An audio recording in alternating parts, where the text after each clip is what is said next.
سلمت قلبي يا ربي لتغسله، رفعته لك من خوفي فأنت له.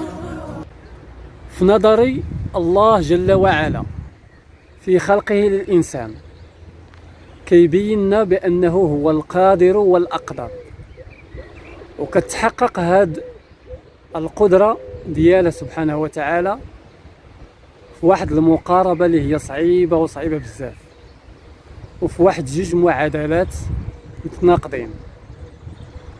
كيقول سبحانه وتعالى: إنا خلقنا الإنسان في أحسن تقويم.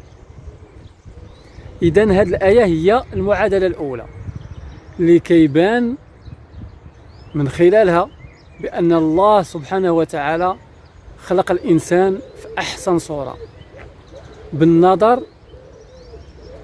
إلى كيفاش كيخدموا أعضاء الجسم.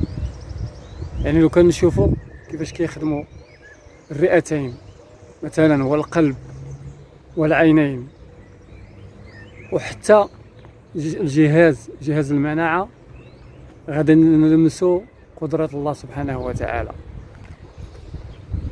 أما المعادلة الثانية فهي أن الإنسان ولا شيء، بالنظر إلى ضعفه واحتياجاته. يعني إلا شفنا الإنسان بأنه كيحتاج للنوم وللأكل، وكيحتاج الخروج إلى الحمام، أعزكم الله. خلق الإنسان ضعيفا. إذن الإنسان هو كل شيء بالنظر إلى خلق الله سبحانه وتعالى له، وهو ولا شيء بالنظر لضعفه واحتياجاته.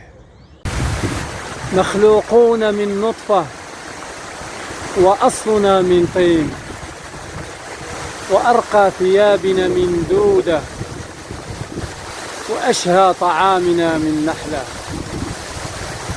ومرقدنا تحت الأرض حفرة.